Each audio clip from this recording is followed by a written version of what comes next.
और इस समय की बड़ी जानकारी आपको बता दें, भारत ने भी एडवाइजरी जारी की है। जो ताइवान में मौजूद हैं उनकी मदद के लिए नंबर जारी किए गए हैं, साथ ही मदद के लिए ईमेल आईडी भी जारी किया गया है। और ऐसे में उनको अगर किसी मदद की जरूरत होती है तो वो यहाँ पर संपर्क कर सकते हैं। ताइवान के हवाले से ताइवान में बहुत बुरा जल्जला आया है, अर्थक्वेक आया है जिसका मैग्नीट्यूड 7.7 है। बहुत वहां पर तबाही हुई है, बिल्डिंग्स गिरी हैं, लोग मरे हैं। इसी में सबसे पहले दुनिया में जिसने मदद की ऑफर की है वो है भारत। भारत ने फौरन से एडवाइजरी जारी की जिसके जरिए वहां पर इंडियन नेशनल्स की ना सिर्फ बल्कि ताइवानियों की भी जान बचाई गई है।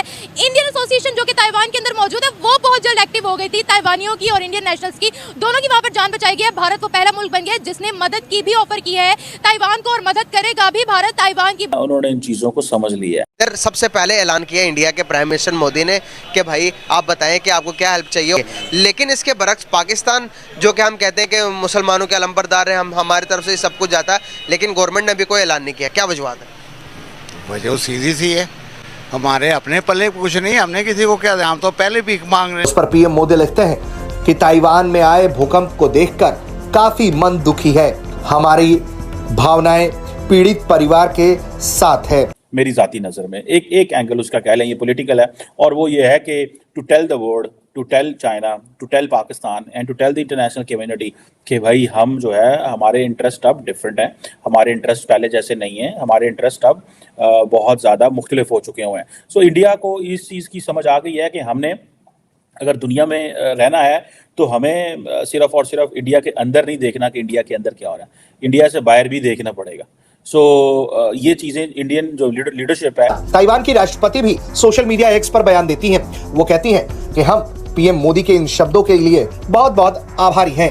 ये काफी चुनौतीपूर्ण वक्त है, आपकी भावनाएं, सद्भावनाएं इस मौके। जय श्री राम दोस्तों, जय हिंद दोस्तों। ताइवान के अंदर हाल ही में ही भूकंप आ गया है 7.5 रिक्टर स्केल का, और वहाँ पर बहुत ज़्यादा भारी मात्रा में तबाही हुई है। अब भारत ने हाई अलर्ट जारी कर दिया है क्योंकि ताइवान के अंदर भारतीय भी रहते हैं। अब भारत ने एक ताइवान की मदद के लिए एक वो कहते हैं प्रेस रिलीज़ भी जारी कर दी है, और एक ईमेल भी जारी कर दिया है कि किसी को मदद चाहिए हो तो तुरंत कांटेक्ट कर ले। और भारत ने सबसे पहले कदम उठाया है ताइवान के लोगों को मदद करने के लिए। पाकिस्तान के लोगों को ये बात पता चली तो पाकिस्तान के लोग या पाकिस्तान के हुक्मरान इस बारे में क्या सोचते हैं, उन्होंने कोई स्टेप लिया है या नहीं लिया है, क्योंकि ये बहुत ज़्यादा बड़बोले हैं, बोलते हैं कि हमने दुनिया की मदद की है। इस बार ये क्या करने वाले हैं ताइवान के लोगों के लिए, अब पाकिस्तान के लोगों के मुँह से ही सुन लेते हैं। फिर मिलते हैं वीडियो के बाद। वीडियो पसंद आए तो लाइक शेयर जरूर कर देना और चैनल को सब्सक्राइब कर लेना। चलिए देखते हैं। मजबूती अपने इच्छा बल के साथ खड़े हैं। इसके बाद क्या था, ताइवान की राष्ट्रपति से लेकर ताइवान का विदेश मंत्रालय तक सामने आता है और भारत के प्रधानमंत्री के इस संदेश से अभिभूत नजर आता है। ताइवान का विदेश मंत्रालय लिखता है कि हम काफी भावुक हैं पीएम मोदी के इस संदेश से। उन्होंने कहा, आपकी संवेदनाएं इस कठिन घड़ी में ताइवान के लिए काफी महत्वपूर्ण है और इसके लिए हम आपका धन्यवाद देते हैं, भारत का धन्यवाद देते हैं। ताइवान के हवाले से ताइवान में बहुत बुरा जल्जला आया है, अर्थक्वेक आया है जिसका मैग्नीट्यूड 7.7 है। बहुत वहां पर तबाही हुई है, बिल्डिंग्स गिरी हैं, लोग मरे हैं। इसी में सबसे पहले दुनिया में जिसने मदद की ऑफर की है वो है भारत। भारत ने फौरन से एडवाइजरी जारी की जिसके जरिए वहां पर इंडियन नेशनल्स की ना सिर्फ बल्कि ताइवानियों की भी जान बचाई गई है। इंडियन एसोसिएशन जो कि ताइवान के अंदर मौजूद है वो बहुत जल्द एक्टिव हो गई थी। ताइवानियों की और इंडियन नेशनल्स की दोनों की वहां पर जान बचाई गई है। भारत वो पहला मुल्क बन गया जिसने मदद की भी ऑफर की है। फालतू है वहाँ तो है, यहाँ वहाँ फालतू है, उनका क्या कर रहे हैं। तो वहाँ तो जो ताइवान कंट्री छोटा सा है, मैं गई हुई हूँ, मैंने विजिट किया हुआ है। हमारी इमदाद चाहिए भी नहीं है। हाँ, क्यों? इसलिए कि ये नलायक कौम, उनको पता है जैसे इन्होंने हमारी, उन्होंने उनको बहुत देने वाले बहुत है। हमारी पाकिस्तान की मदद उन्हें चाहिए भी नहीं है। ऐसे बुकी नंगी कौम की मदद उन्हें क्या करनी है और इन्होंने क्या कर लेना। वो ऐसे भूखी नंगी कौम को नहीं देखते। यहाँ आपको पता है किस कदर फेक हर चीज़ चल रही है। बात यह है कि एक तो भारत की पॉपुलेशन ज़्यादा है और उनका रकबा ज़्यादा, इस वजह से भी थोड़ा वो ज़्यादा एक्टिव है। पाकिस्तान भी एक्टिव है, ऐसा नहीं है कि पाकिस्तान एक्टिव नहीं है। जब तुर्की में ज़लज़ला आया था वहाँ पे हमने भी इमदाद भेजी थी। जब फ़लस्तीन में अब मामला हो रहे हैं तो हमारी तरफ से भी वहाँ इमदाद जा रही है। तो पता है हमने तुर्की के साथ क्या किया था, उन्हीं का भेजा हुआ सामान रीपैक करके उनके मत्थे मर दिया था और उन्होंने इस चीज़ को मेंशन भी किया था, बड़ा जलील भी किया था हमें। मेरे इल्म में ये बात नहीं है, लेकिन अगर ऐसा हुआ था तो ये बहुत अफसोस की बात है। पार्टियां कर रहे हैं ना हम, वो इतना एक्टिव कैसे है वर्ल्ड में? कहीं पर किसी को ज़रूरत होती है, क्राइसिस आते हैं, वो नंबर 1 पे होते हैं। मे बी इसलिए कि वहाँ एजुकेशन का सिस्टम बहुत ज़्यादा स्ट्रॉन्ग है, और ये भी हो सकता है कि क्योंकि वर्ल्ड के जो बिलियनियर्स हैं, ये देखा जा रहा है कि वहाँ पे इकोनॉमी जो है वो बहुत ज़्यादा फास्ट है, ग्रो कर रही है। हमारी तरह नहीं है कि मतलब हमारी इकोनॉमी नीचे जा रही है, उनकी दिन ब दिन ऊपर जा रही है।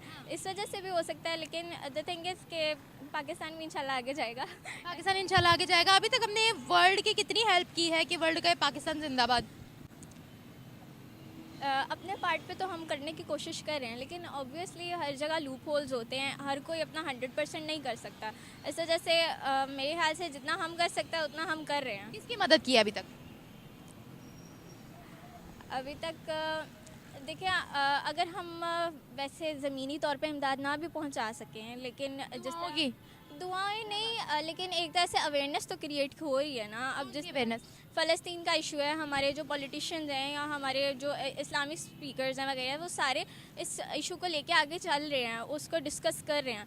तो इस तरह से हम इसको आगे लेके चल रहे हैं, अवेयरनेस के तौर पे कर रहे हैं, चाहे या सोशल मीडिया के थ्रू कर रहे हैं, लेकिन ये चीज़ कर रहे हो रही है। इसमें आप देखें कि बहुत सारे और ममालिक भी मौजूद हैं, लेकिन वो कोई इतना एक्टिव इफेक्टिव नहीं है। आप देखें कि डॉक्टर जयशंकर रिसेंटली सिंगापुर में थे, तो वहाँ पे उन्होंने, इससे पहले हमने बात की थी कि वो कहते थे कि अगर आप सिंगापुर महफूज हैं एंड सिक्योर है ना, तो this is because of us, because हम आपकी जो प्रोडक्ट्स आप अपने घरों में यूज़ कर रहे हैं, वो हमारी नेवी वहाँ रेड सी में, हॉर्न ऑफ अफ्रीका में, बाबुल मंदेब में, स्टेट ऑफ हार्मज में, एंड देन आपकी जो स्टेट ऑफ मलाका है, बहुत सारी जगहों पे हम खड़े हुए हैं और हम आपको चीज़ें प्रोटेक्ट कर रहे हैं। रोज़ अखबार टीवी में नहीं लगाते, कोई बड़ा मगरमच्छ हाथ में आ जाए, कोई बड़ी चीज़ आ जाए तो वो करते हैं, लेकिन इंडिया हर रोज़ कोई ना कोई ऐसा चीज़ कर रहा होता है और वो अपनी वीकली और मंथली रिपोर्ट्स जारी कर रहे हैं just to give a message. So ये स्ट्रेटेजिक कम्युनिकेशन की एक किस्म के बारे में।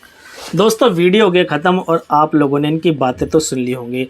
मैं इस महिला की बात से एग्री करता हूं कि पाकिस्तान के पास जब पैसे ही नहीं होंगे तो ये कहां से मदद कर पाएगा। जब पाकिस्तान के जो अपने लोगों की ही मदद नहीं कर पा रहे तो ये भैया दूसरे देश की मदद कैसे कर पाएंगे। ये बातें तो बहुत ज़्यादा बड़ी बड़ी कर लेते हैं कि हाँ हम हर किसी देश की मदद करते हैं।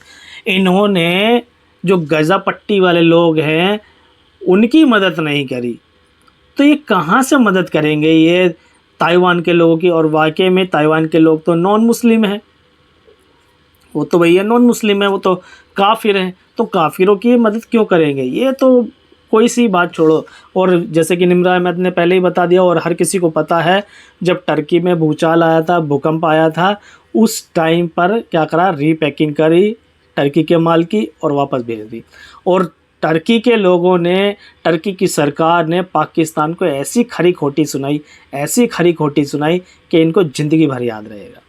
और पाकिस्तान के लोग यार चाहे कुछ भी कहते रहें, ये इनकी बातों पर विश्वास नहीं करना चाहिए, क्योंकि इनकी बातों पर विश्वास करना मतलब ऐसे है, समझ जाओ आप लोग मैं क्या कहना चाह रहा हूँ। मुंह से मैं शब्द निकालना नहीं चाह रहा उस तरह के, क्योंकि पाकिस्तान की बात और गधे की लात दोनों सेम है।